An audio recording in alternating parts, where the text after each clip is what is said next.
I'm Richard Otis Allen, Richard Otis Allen. O-T-I-S, and Allen, with an E-N, not A-N. So Richard Otis Allen, and I'm known as Richard. And Richard, where were you born? In Berkeley, California. And the old, what do they call it then? Berkeley General Hospital. So my birthday is March 9th, 1933. My mother's name is Zenobia Allen. Allen Richardson, her last name was Richardson, née Richardson. And my father's name is Ivan E. Allen. And And he was born in Oakland too. He's born in Oakland. And she was born in New Orleans. how do you spell your mother's first name? Zenobia, Zenobia.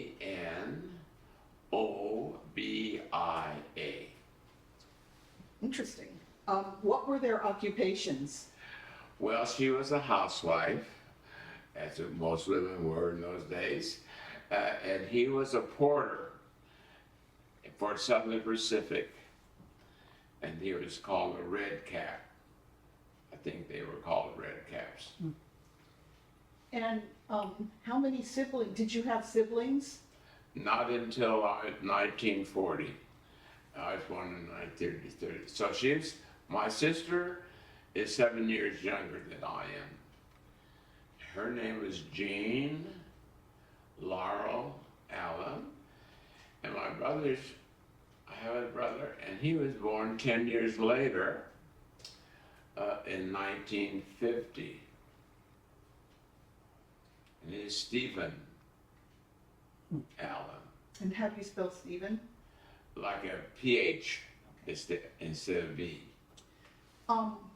Where did your parents meet?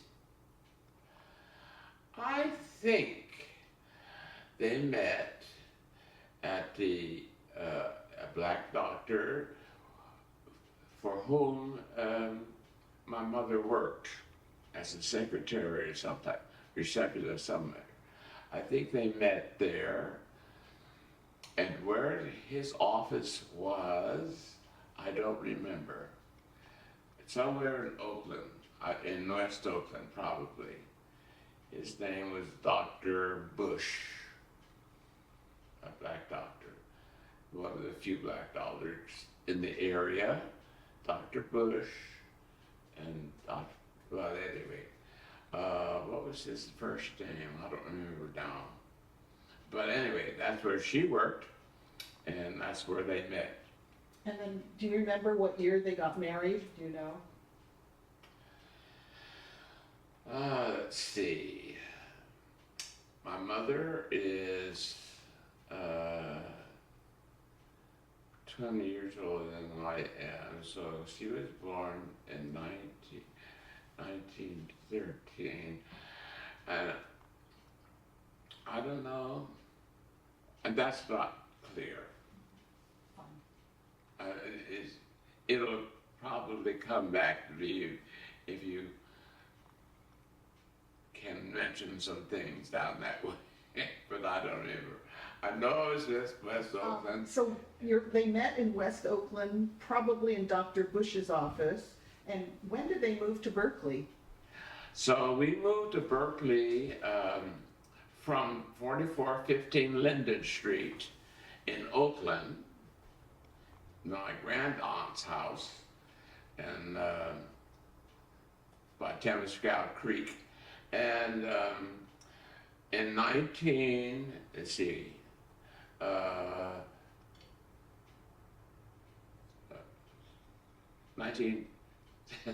what, add 3, 1936, they moved to Berkeley. It was always 3 years old. So 1936, that'd be 36. And where did they move to? What street? 2796 Grant Street. That was their house on the corner. It's still there, I think. Isn't that true? No. Yeah. And that's where you grew up?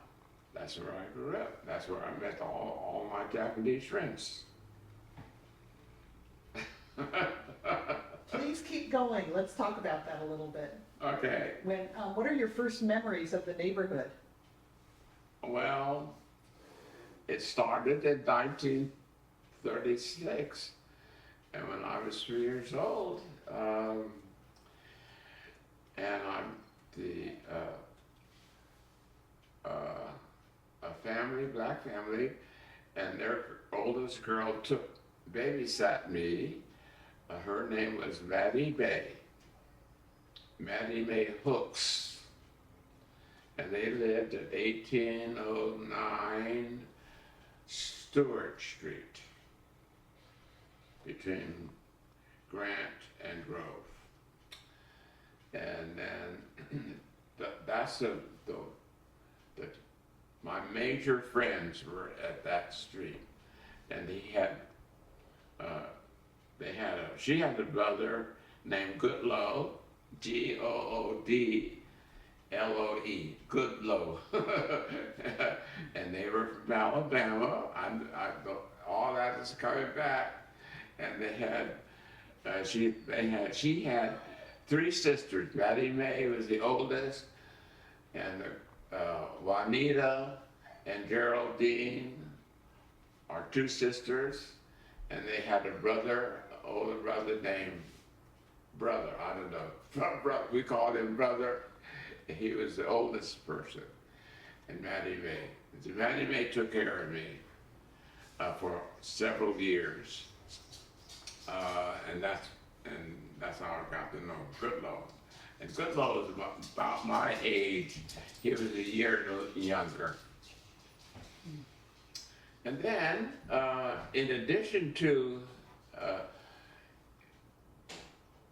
Maddie Mae keeping care of me, my aunts and uncles, who are just a little older than I am, because my mother is the oldest in her family. She is the oldest child of several people, and she was mad at my grandfather because he was still impregnating my grandmother, and I had an aunt who was younger than I was, and my mother was pissed off. Why are you doing this? Here's her name, and she died very early in infant. So they had a lot of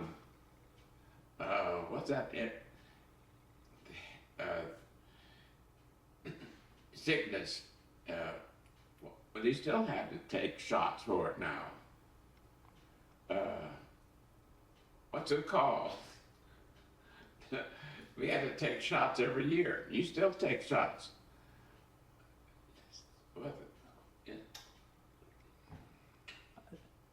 We know that. Anyway, it'll come. But anyway, so all of my aunts and uncles, were Jean. Her name was Jean. She was only a year older than I was, and then Barbara. She was a couple of years older, and then Jack and Vivian and Betty. And now, were they all in Berkeley? They're all in Berkeley. So how many They aunts and lived uncles? on Ward Street. I had fun when they moved. I don't remember exactly. No details come up. Can you describe the house? Oh yeah, it was pink at the time. On the corner of Stewart and Grant, and it didn't have much of a backyard, and the house garage was facing Stewart, and the front yard was on Grant Street, and so the side was along Stewart Street. And there wasn't a backyard, too much backyard, it's just small.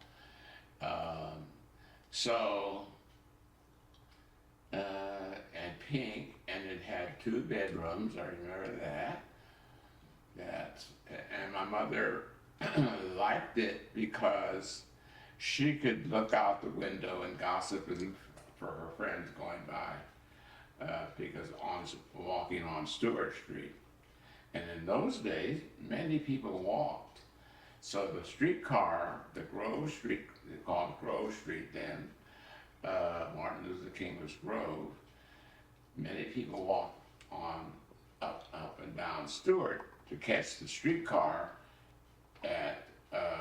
on Grove Street. It's the number 3 streetcar. That was the key system. So did your mother, was she on the porch or was she in the living room? She was in the house. In the house, and she would see people walk by. That's right, and she called out the window. See, it was a grade up the house. It was on a little grade. It's still there? No, it's a little grade up. Because I remember having to cut the lawn. I always cut down because it was on the grade. See, it was on the grade from Stewart Street. And Grant Street was almost flat, but it had a grade too. So the house was up high. So you were on the corner. Who were your neighbors? I had that wonderful Japanese family. I don't know what their names are now. How many children did they have? Oh my God, 10 or 11. We had a lot of vacant lots in those days. So there was a vacant lot on Stewart Street about the 1700 block. And we kids played there. In fact, the brother of my Vanny Mae and his friends, they actually built a house, a playhouse. They old wood, they built a house. How they did that, I don't know. But anyway, we played there all the time. This is your babysitter, Maddie Mae. Yes, the babysitter's brother. And would other Japanese children play there too? Yes, before they were taken away. What would you do at this playhouse? Well, we mostly fight, play fight. You know, it would be a fort, and you would attack the fort and throw these balls of mud from the grass. You know, you throw that back and forth. But not only that, but we mostly played kickball, like I said, Mother May I, and all the street games. There were lots of kids. I remember that. Loads of kids that we used to play. We didn't go to the park.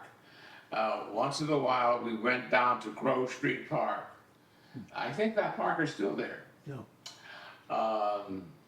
I don't know what they call it now, but it was a park, and we went there, played, and otherwise we played on the street. So I'm really interested how your parents, do you know anything about why they chose that house in that neighborhood? Why they picked that house? In that neighborhood, I mean, talk about redlining. Oh, probably it was the persons had it for sale, and they could buy it. I don't know what reason, how they got it, but everybody was proud of my father because he owned again, had a chance to buy the house, so they were considered getting into the black middle class by owning this property.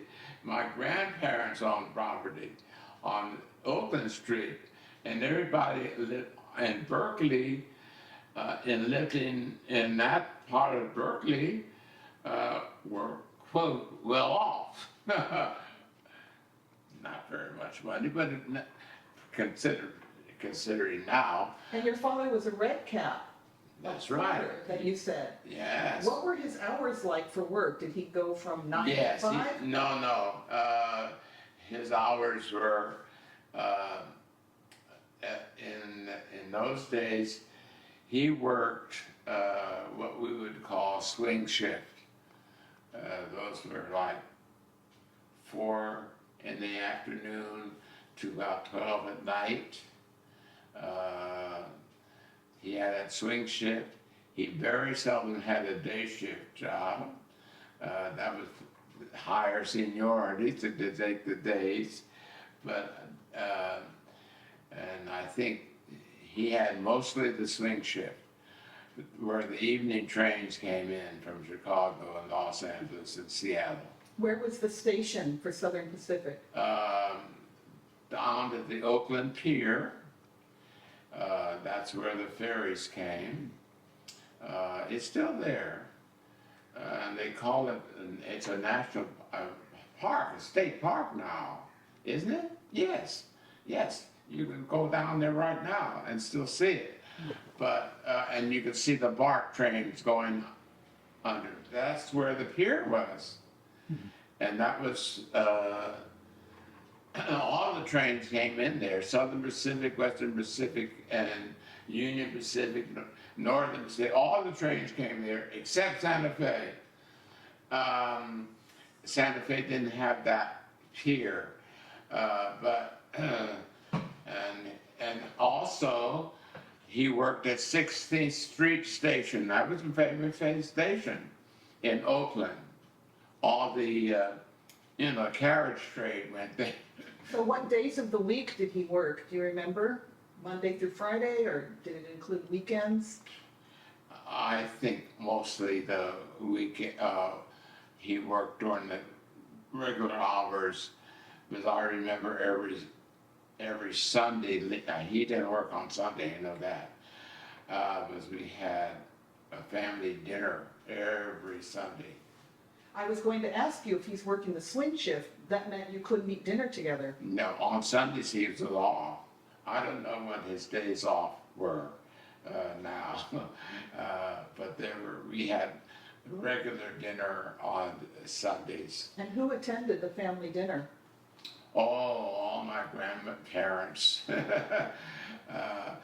So my mother's parents, they were outsiders.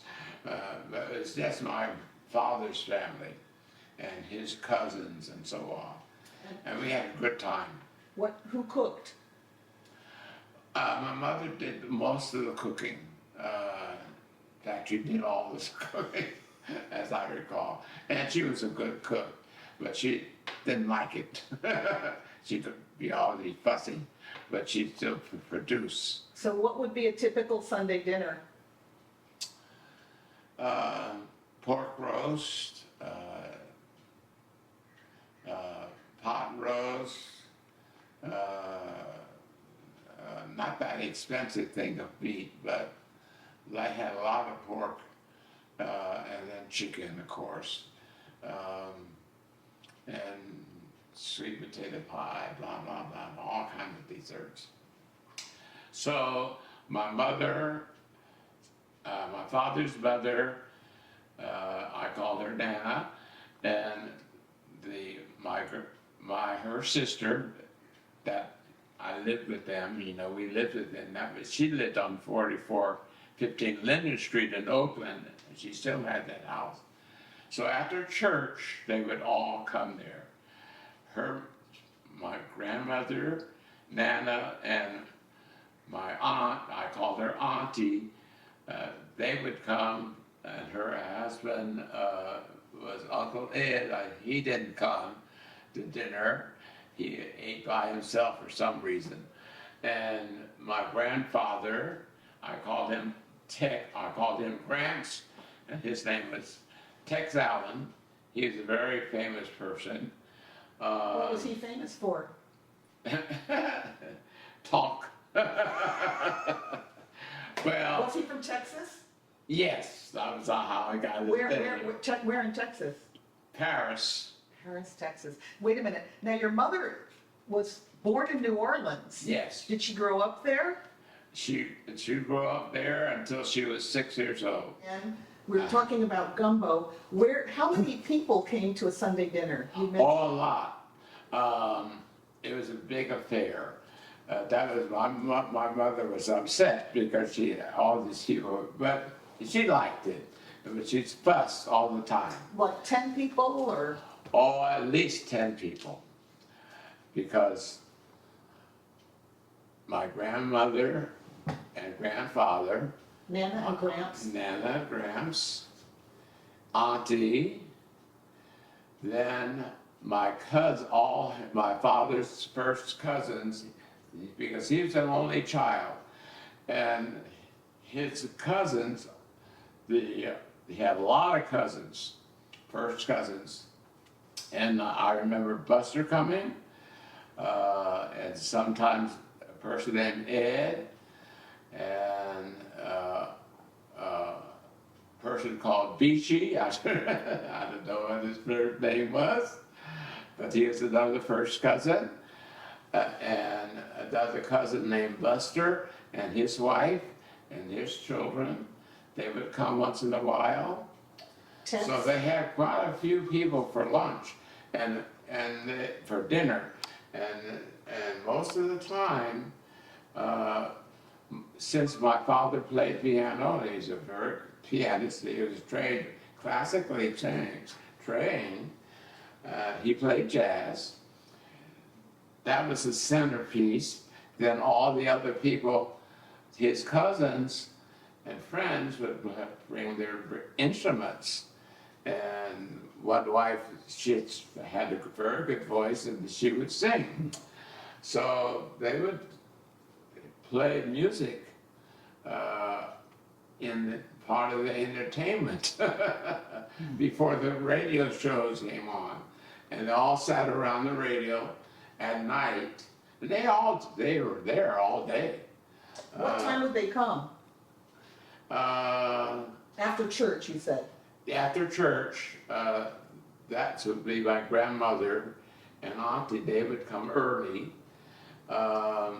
Then my grandfather would show up around 4 o'clock, and a little bit high.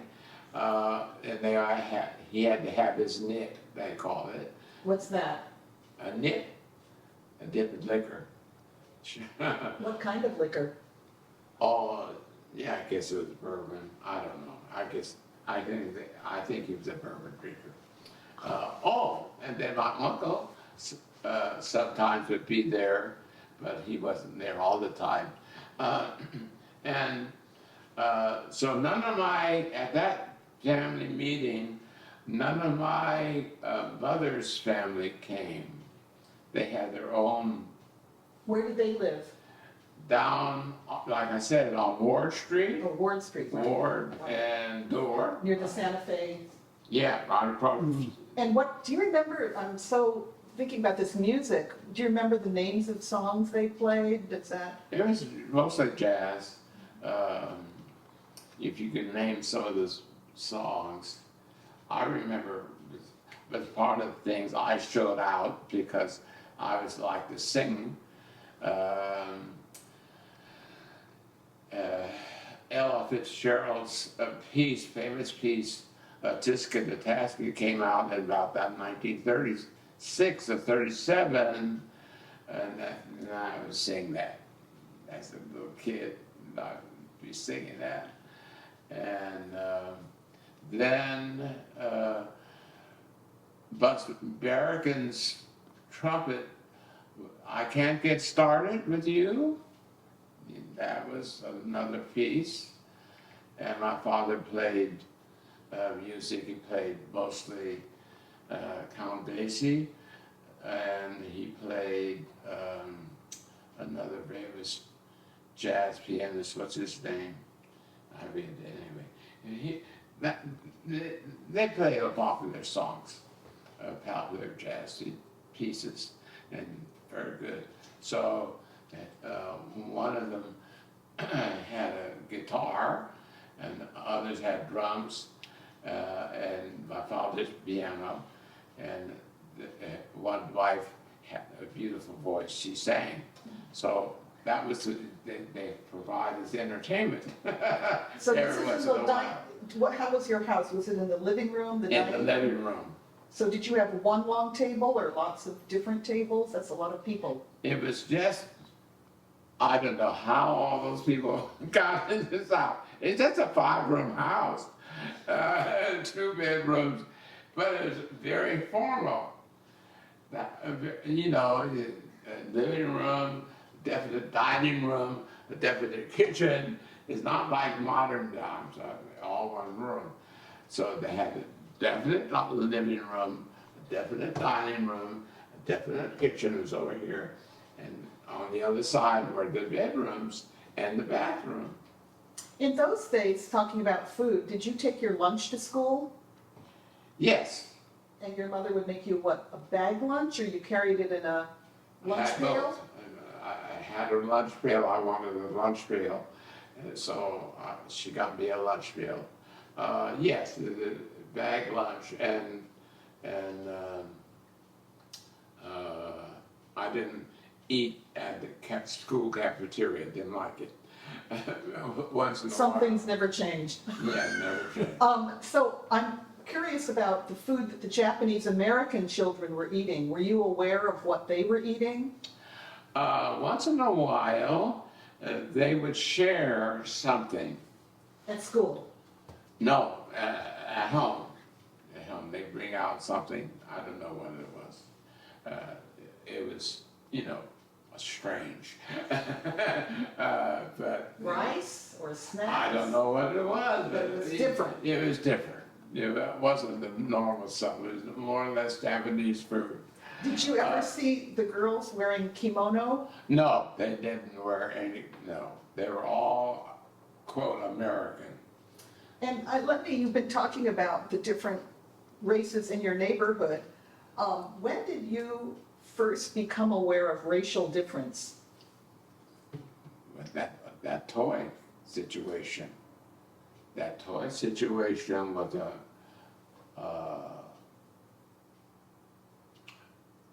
momentous thing for me. It still is. See, I break down and even telling stories. I'm like, that was it. That was it. That was it. That I first aware of racial differences. Everything else all melted, but that thing just made the difference. And the way my father was blew up at people because he was so upset for them taking them away. He called it concentration camp. They're going to the concentration camp. He was so upset. Yeah, that was, I remember that. Ooh. But anyway, that was the 1942 when they took the Japanese people away. And so he would say, oh, they don't take the Italians away, the Germans are here. Blah, blah, blah. He would just go off. So your father was very aware of civil rights and racism. Oh, yes, very much so. All of us were. The older people at that time, and they were what they call black people, they were race men. That meant if you were a race man, you were always talking about what black people could do. See, that was, the race man was what we would think of an activist. And they were all active. My grandmother was activist, what they saw as a race woman. She belonged to the colored women's, I forget their name, but this woman is a famous woman. Who is that from the Roosevelt Eleanor Roosevelt? Yeah, and the black woman, she was, African American, a black woman yeah, in Roosevelt's. yes, and here's a cabinet, almost cabinet, they call it.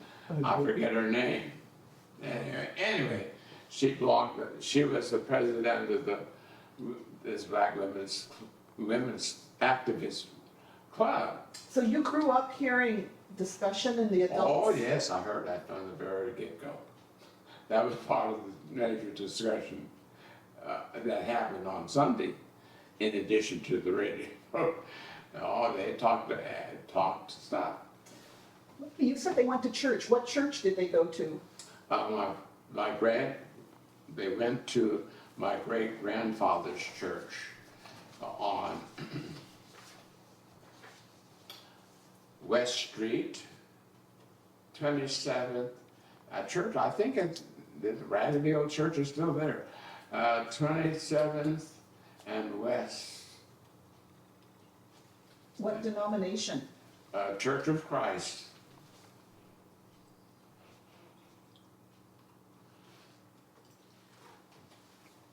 Yeah, I remember. And how long did you live in Berkeley? Oh, so it's from 1936 until 1948 or 9, I think, when I graduated from Willard and started to go into Berkeley. I had to go to Oakland Tech because my father and mother sold the house on grant to go into business.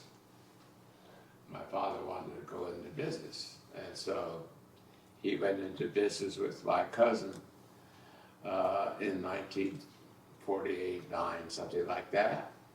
And we moved back to Linden Street on 4415 Linden Street in Oakland. Just to go back to the Japanese American being taken away, do you remember people coming back, or did they not come back? Yes, I remember. I remember this lady next door to our mother's friend's house, Mrs. Ikeda. Ikeda? Yeah, like that, her name, but she's a very well-known Japanese activist in Berkeley. I thought you would know her. But anyway, she came back, and my friend's family came back. Robert came back. He was changed. They all changed. And Robert was a hipster. At the time, he had become a hipster, and he acted as if he was a black. He was wear suits and all that sort of thing. So he was a black Japanese. He was standing out. Were you surprised? No, we weren't surprised. It seemed natural. He fit in, and he was accepted, and so we loved him. So he became a hipster zoot suiter in camp? I guess so. I don't know where he got it, but he got it somewhere. What happened to Nichan? That I don't know. That was one of my questions. I would write a story about her, because I liked her, But what happened, she must have come back, but I don't remember. Isn't that funny? She just disappeared in my mind. So 3 years went by, and some people started filtering back. What about the homes which had been occupied by different people? There was a struggle. They didn't want to move, but they had to move. They're living in somebody else's property. There was a struggle. I think there was some tension around. I'd say that. What, do you remember the parents talking about it, or did you witness it? No, I didn't witness it. You could feel Not it. as I can feel it, you know, it's more or less feelings. As I was older then, of course. Um, what was I, 11, 12? Yeah. When 1945, 46, yeah. So, you know, I could feel what's going on. And so I was very conscious of racial differences at that time. Plus, that I was very, took a lot of my family's interest of what we would call activism, belonged to the NAACP, blah, blah, blah. They belong to the NAACP? Oh yeah, yeah, super. And Your father and your mother, or the men, or? well, I think at least, yes, I think the family did.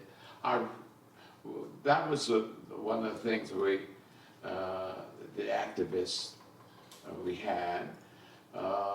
Plus, um, he was very active in the union, you know, that Ron, his C.L. Dellums had a union, you know, he was famous. Ron was a counselor. Later, he was of my age. But C.L. Dellums and who was the Adolph Randolph had a black union, and the CIO, Adolph Randolph, you've heard of him. So he was very active. And the Red Caps Union was different from the but related. And we knew of C.L. Dellums, and we knew of the other person who was a Red Cap Union of porters. And I forget his name. But they were all active. So, you know, I would like to ask you, now there are maps which show redlined areas, right? And, for example, this map from 1939 shows the red area, West Berkeley, where African Americans and Asians were limited to buying. Yes. So for example, this says Berkeley Park, and it says here, no Asiatics or Africans. I think it's Rockridge even now. So I guess what I'm asking is, when did you become aware of redlining as a concept? Or did your parents say, tell you not to go? That term didn't come up at that time. I mean, for me, Right. They didn't have it. We just knew that we were segregated, and that we couldn't buy above Grove Street. That was the line that we had, and it was, I guess it was above Grove and below Dwight Way. You couldn't go over Dwight Way and not below upper east of Grove and north of Dwight Way. And everything else you could buy down further down, closer to the bay. But I was aware of that, but I didn't know these terms until later. Did your parents talk about it at home? I mean, they talked to their relatives at Sunday dinner, but did they talk to you? No, not to me specifically. In those days, the kids didn't work. You had to overhear things. The kids were allowed to sit in on adult conversation, only you didn't say anything. If you said something, oh, you got to go. Otherwise, you could stay. And I remember being a little quiet, and they all kind of talk some nasty stuff, you know, they talk all kind of stuff. And they'd be joking and laughing, I'd be laughing, and you could still, they would let you stay as long as you didn't have anything to say. So So, You learned how to be there. I like being with adults, you know. And my grandfather, he was a talker. I was telling Michael about Tex Allen because he used to be, he had a deputy sheriff's badge because he was a, not actual deputy sheriff, but he was an auxiliary person. And he used to talk, and he'd go speeding, and he'd open his wallet, and the cops would see his badge, so go ahead. Anyway, I remember that. He loved to talk, and he had all kinds of stories. And he belonged to the Allen family. They had lots of brothers, and his father, my great-grandfather, had this church. So they were well known in Oakland. And so they do, and actually now I can see they're part of the almost black middle class. Not quite up to the funeral owners and the doctors and the lawyers, but getting there because they were in Randolph's Union. They had a good job, you know. They as the working for the railroad, because in those days, if you didn't work for Southern Pacific, you didn't have a job. so what kinds of jobs were available to African Americans at that time? That's what I say. Railroad? Railroad and that, and just maybe street sweeper or digging ditches for somebody. And what did you think you wanted to be when you became an adult? I wanted to be a lawyer. I said that early on. I told him, I want to be a lawyer. I want to be a senator. Oh, yes, he said. Even then, that sounded like, ooh. But she didn't put me down. She said, oh, that's wonderful. I remember her saying, that's wonderful, that I wanted to be a senator. Anyway, even today, that's very difficult. But so I did that, and my mother, all during school, I had this thing I wanted to be a lawyer until I was a senior in high school, and I had a wonderful English teacher, and she says, I think you should be a teacher. And she absolutely changed me, because I loved her. What was her name? Snerla, Mrs. Snerla. How do you spell that? She's either German or Polish, I think now. Snerla, Scheirla. So it's either Polish, it's Polish, German, or German. I know it's Eastern European. And what year did you graduate Berkeley High? 1951. Yeah, 1951, because I went to City College over in San Francisco, and I stayed there for 2 years in 1952. Yeah, I graduated 51. So did you become a teacher? Yes. You've been focusing on your childhood. One question I wanted to ask was, did you know Dr. Hajime Ueyama? His name is familiar. He lived on Grove Street. His office was on Grove. And he knew Dr. Pittman, who was a black man, black dentist. He lived further down on Grove. And this doctor you mentioned, he lived on his office on Grove Street too. Michael reminded me, yes, I knew of him. I didn't know him personally, I don't think, but of it, the name is familiar. So let's just, I don't want to take up all your time this morning, but That's all right. fast forward to, just tell me, after City College, that was 1951 you entered, or you graduated Berkeley High 51, you went to City College for a few years. Let's jump ahead to what happened after that, to the present. From 19... What did you do after City College? I went to the Army. Oh. Yeah, I was in the Army from 1953 to 1955. Okay. And where were you posted?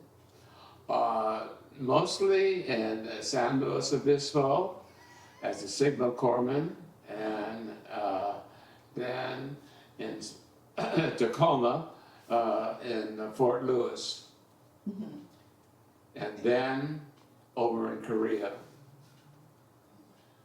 The last year in the Army, I was in Korea, in Busan, the southern part of South Korea. You did a lot in 3 years in the Army. I sure did. Did you think of making it a career? I did. I thought, I could except some of the Army I can't stand. But I had a nice captain. He would like to have made me continue, but I said, oh no, I don't think so. But anyway, this might be of interest to you. I like being in Japan and Korea. As a matter of fact, in those years, 1951, 52, I became a Baha'i, and Baha'is had something they call pioneering, which is like going on a missionary program. And I wanted to get discharged in Korea in 1953. And I was going to be teaching, going pioneer for Baha'is in Korea, because I met many Korean Baha'is. But anyway, I wasn't allowed. So did you then get discharged? You left the Army? The latter? You left the Army? Yes, I got out of the Army in 1950. And then what did you do between that and teaching at Berkeley High? You started to teach at Berkeley High, right? Let's see. Well, I was a librarian. Oh. During college and after college. And though I was a librarian, I got some library experience. And then I was a monk in 1960 to 63. I worked I was a Vedantin monk with all these famous people in San Francisco at the time, Alan Watts, and a couple other people, Swami Shogananda, Japanese, what's his name? Japanese, very, very famous. Suzuki? Suzuki? I'm trying to think of Japanese. Maybe. Okay. Yeah, maybe Suzuki, but a very famous Japanese person. So we were all in that period at that time interested in Studying Zen, Eastern religion. Eastern religion. Yeah. Anyway, so that was after I got out of left the in 1963. Then I became a librarian for Alameda County, and that's where I met Michael's brother. He was a newspaperman, and he interviewed me coming to Pleasanton.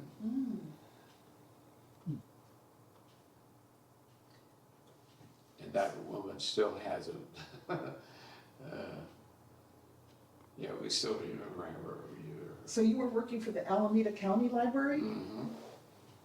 For, yeah, 5 years. Yeah. So that was after leaving the monastery. I'm sorry, where was the monastery? In San Francisco. In San Francisco. What was it called? uh,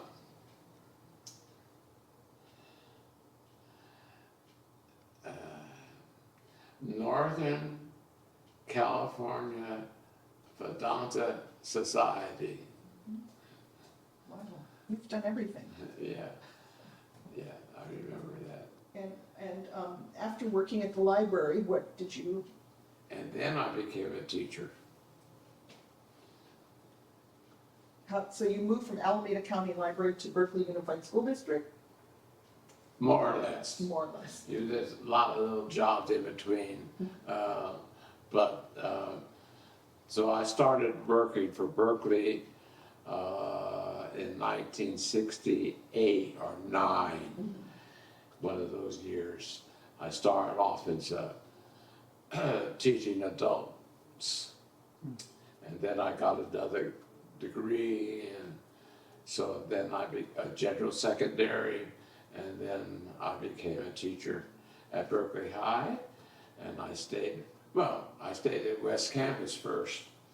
West Campus was a part of Berkeley High, but it was a separate school. I went to Berkeley. Just in I went to ninth West grade. Campus. I went to West Campus. Did you? Yeah. When?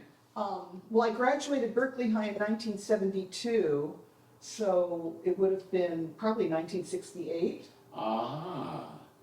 So you were Oh. teaching at West Campus. I'm going to go back and look at my Yes. Olla Podrida. Oh, you might see me in there. And then did you move to the main campus? Yeah, I moved to the main campus. So I had teachers like, do you remember Jackie White? Sure. I had Jackie White. She taught African American literature. Yeah. Did you have Frank Metcalf? I know the name, and I knew Miss Bennett. Yes, I know her too. Miss Bennett was a great teacher. There was a man, anyway. You didn't know me. I didn't have you, unfortunately. Yeah. I'm so glad to meet you today. Yeah. You know a lot of the students. Cliff Wong was the principal at that time. Right. Duke Ellington came to Berkeley High. Yes. Were you there then? Who? Duke Ellington? He made a visit. No, Yeah. I missed that. Yeah, that was a special day. No. So tell me about Berkeley High. And okay, you were there from 68 until when? I retired in '93 Wow. after I was 60 years old. I retired early. I loved teaching, but I was ready to go. And so I retired early. We had money. I had quite a bit of money, so I could do it financially. So I did. By that time, my parents had made a lot of money. I inherited from them. I had saved. I used to love to save money. I love saving and not spending. My nephews is, oh, Richard, but I'll never forget what you said. Invest, don't spy. So actually, I had money. where did you retire to? You said you retired. Where were you living at that time? Oh, let's see. In Rockridge.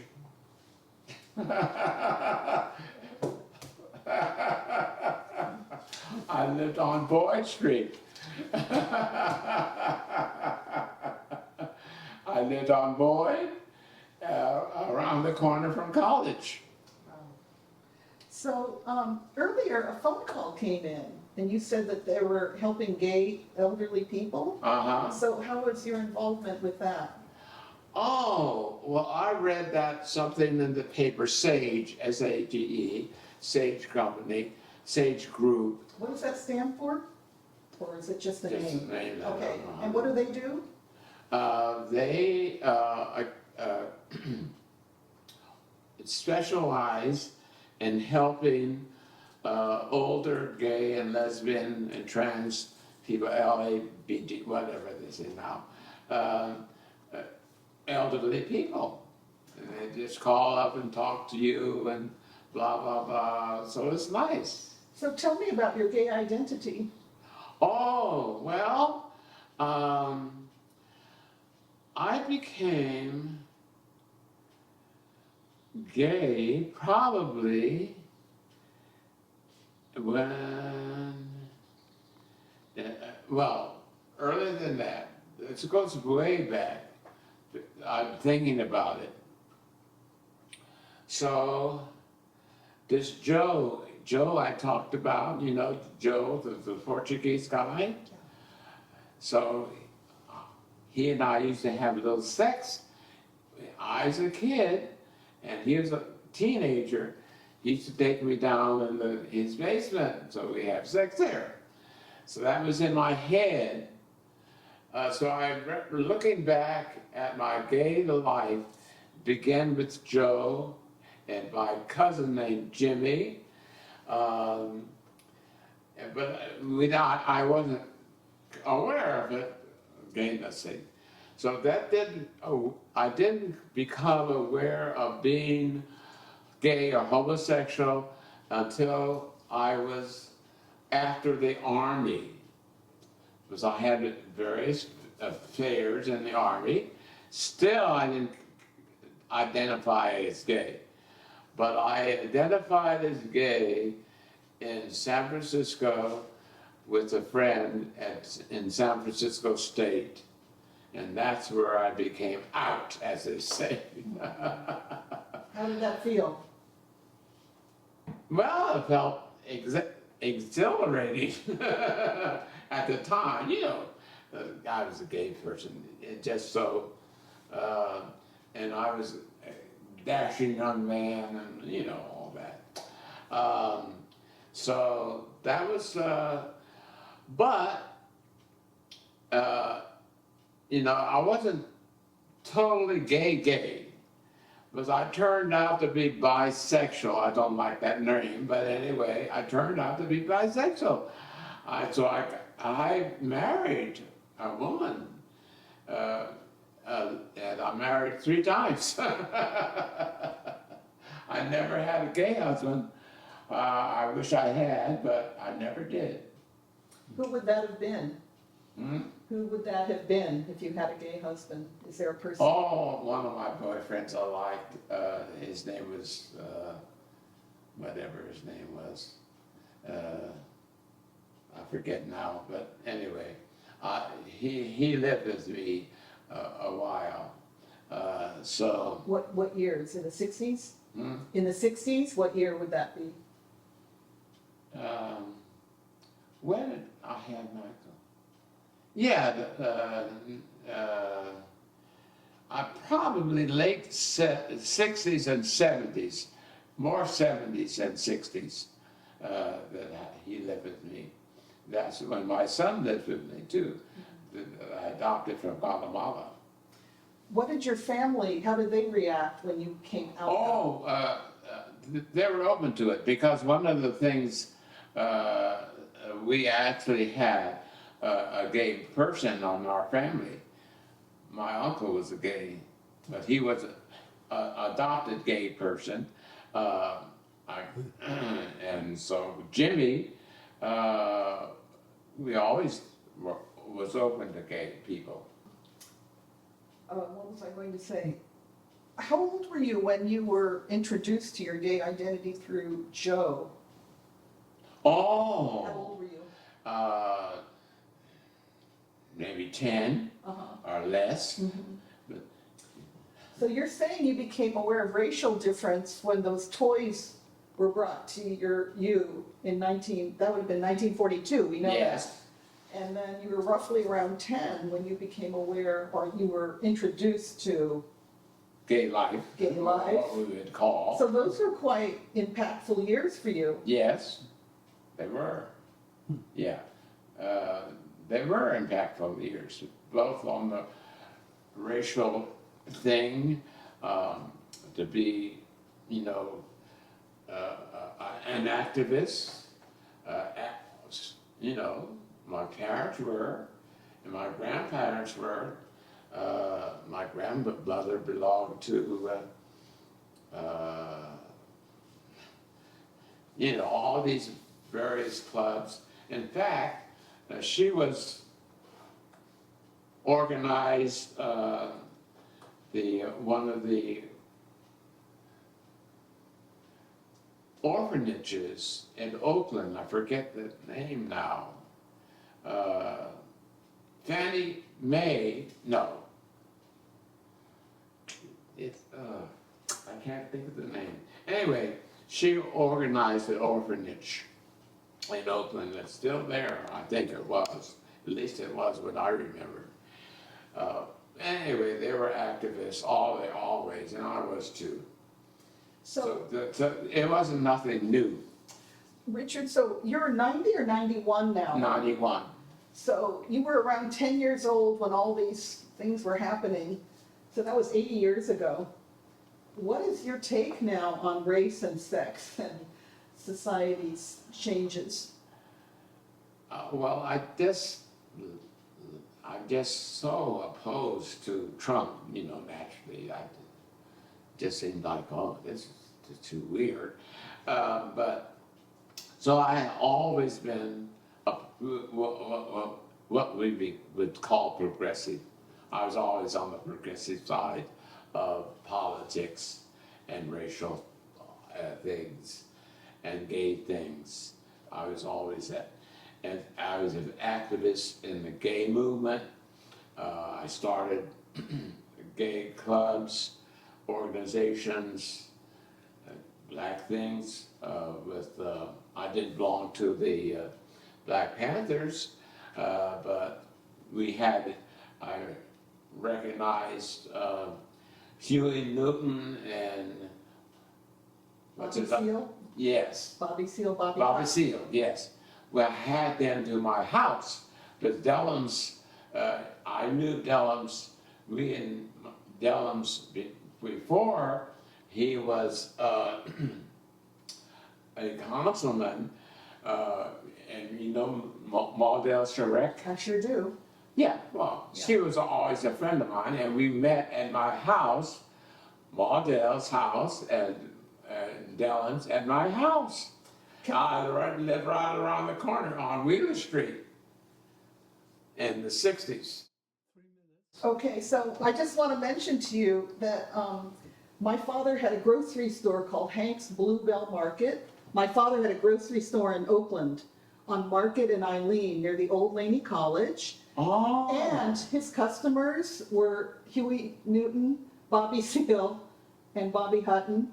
And he grew up on Linden Street in West Oakland. Oh my goodness. So we have some intersections. Yes, we do. They grew up on 1001 Linden. Oh! And you were 4,000 Linden. Yes, that was as a child, but as an adult, a young adult, my father had a store.